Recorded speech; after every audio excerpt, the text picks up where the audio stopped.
Hey everybody, as we're continuing on this journey for the Conscious Life Expo, we've got a gentleman that we're going to be interviewing here, Dr. Q. Yeah, he's a friend of ours. We've had the pleasure of getting to know him through our interaction at the Conscious Life Expo, and he has an extraordinary program that he's involved with, assisting everybody to know themselves further, to deepen their understanding of the experiences that happen to them in their life. And everything, of course, is in assistance for us to grow our consciousness, to unleash our superpowers, and to get ourselves closer to the remembering of everything that we are.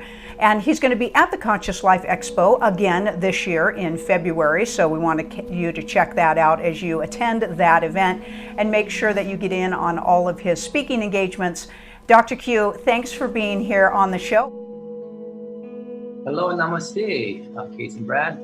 I am very happy to be your guest today. If you don't mind, let's talk about what you do, your programs that you take people into, and let's talk about a little bit about your presentations that you're going to be doing at the Expo this year.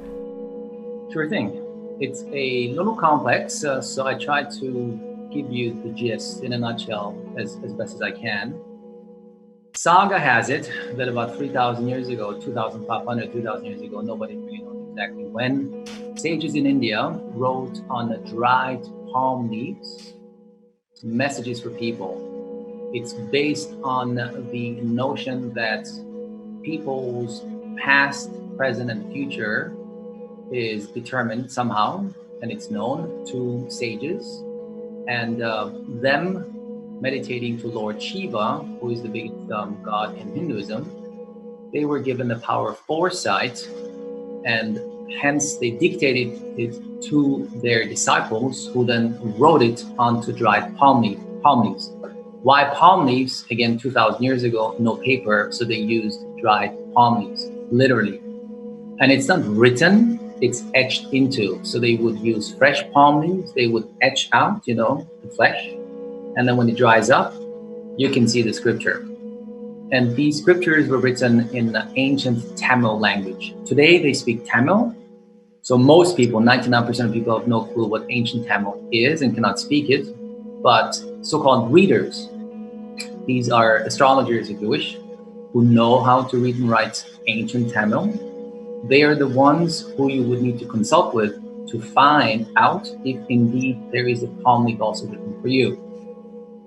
And I myself had an incredible experience when I had my reading done 6-7 years ago. And in that reading, the reader told me that I will bring this to the West.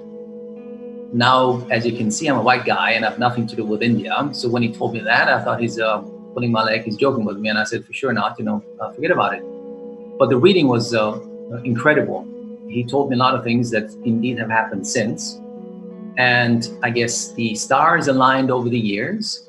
And here I am speaking to you about palm leaf readings. I assure you it's something you cannot prepare for and something you cannot ever plan. And yet here I am. So I'm a messenger, if you wish, helping people to find their palm leaf and get their reading without necessarily having to go to India. Because everything happens in India. The readers are in India, the palm leaves are in India, and these palm leaves are in bundles, so there is I brought one with me, so it looks like this. The top and the bottom are out of wood, and the in-between are dried palm leaves, and because they're brittle, obviously, they need to be somehow safeguarded, and that's how you safeguard them. And these bundles are stored in archives across, for the most part, southern India, in a state called Tamil Nadu. And in that state, which has about 85 million people in it, so twice as many as California has, just to give you an idea.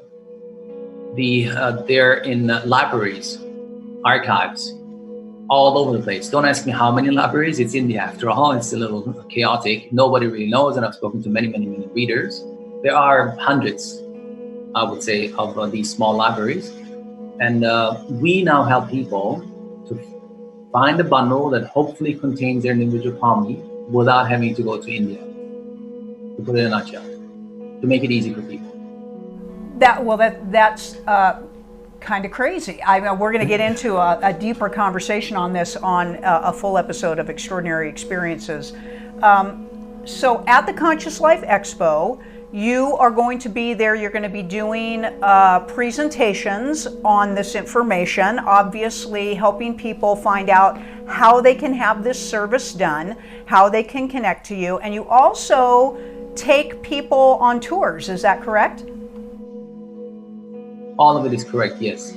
We have a booth at the Conscious Life Expo. Booth is 457. And I was invited to give 3 talks, 1 talk every day, and explain the process and tell people more about what an Indian palm leaf reading actually means, which is also known as Nadi Astrology. I can get into that a little later if you want me to. And yes, I do take people on trips as well. Possibly in the future, we will also take people directly to India, but it's not an easy thing to do. It sounds much easier than the reality actually is, because the search for the bundle for this can take several months. Now, in order to time it all, that they find the bundles and they're brought over to our office, because obviously we have an office in India too, and then coordinated with whoever wants to go to India to have the reading done there, it's not an easy thing to do. So we personally, I and my partner who started this institute with me, we of course go to India every year. We have to for obvious reasons. But we realized that the experience, believe it or not, the online experience is a much better experience for people than physically experiencing it in India. You might ask why?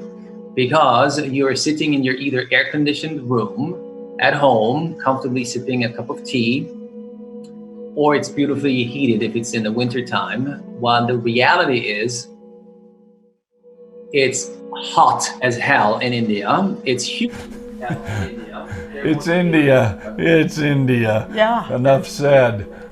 Yes. So I've done the real experience, and I can tell you the online experience is a lot more comfortable than the actual experience itself.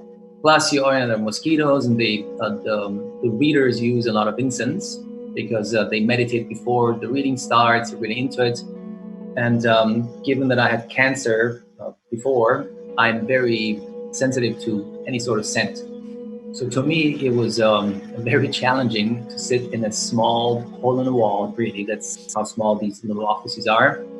Sweating my cute little tushy off and trying to focus on what the reader is telling me. Well, the interpreter, because I don't speak Tamil. So you have an interpreter who then interprets into English, or if I may be blunt, into Hinglish, Indian English, So it takes your ears a bit of time to get adjusted to it, while trying to write jot down all the information that I get. So it's quite stressful, I should say. Well, if you do it online, we record it. So you're sipping a cup of tea, you're in your home, in your couch. It's air conditioned, it's all beautiful, and you just listen to what the reader or the interpreter tells you, and then afterwards we just send you the link, and that's the end of it. So it's a much smoother, much calmer, more relaxed experience for whoever does it online. I'm a big India fan. Don't get me wrong, I really am a big India fan, so I'm not trying to tell people don't go. I'm just telling you how it's usually perceived. Well, I appreciate that, and thank you for that. Again, we'll be carrying this conversation even further, but more than that, we want you to get out to the Conscious Life Expo and get in that audience with him if this is really, really intriguing for you. Yes, he's going to give you lots of information about it, its importance, the history of it, and he even has his booth that you can come by and visit with him. Yeah, but also more than that, he's just kind of a super cool guy. The first time we got introduced to him, he was so gracious and kind, and we were so warmly received. And that's really important as well, because you have to really feel comfortable in the energy field of anybody that you are facilitating with. To receive, this is really sacred information. This is private, sacred information for yourself. And I always have to feel my way into the energy of somebody that I'm working with, and I can be a testament to his energy, which is really, really, really lovely. So we want to get you out there. Dr. Q, can you tell everybody the times? Do you know the times of your speaking spots? Yes, every day of the conference we have a slot, and on Friday, February 7th, it will be from 7 to 7:45 in the evening in the room called Century A. On Saturday, we have it from 11 a.m. to 11:45 in the room called Century C. And on Sunday, the last day of the conference, it's from 1 to 1:45 p.m. in the room Century D, as in David. Fantastic. I mean, those are great slots, actually. We always love the really great slots, right? For The times. Thanks for... Yeah, we want to thank you one more time. Also, Dr. Q, can you go ahead and let's mention your website, please, for people who will not be able to attend the conference and can get in touch with you and learn more about your services and more about what this process is like. Sure, it's very simple. It's quite literal, I should say. It's IndianPalmLeafReading.com. IndianPalmLeafReading.com. Yes. Yeah.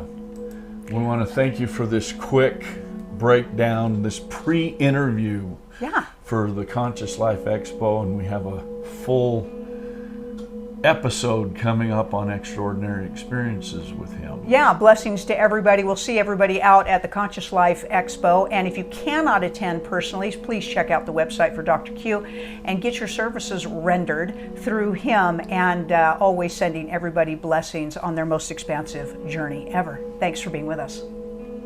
Thank you for having me. Namaste.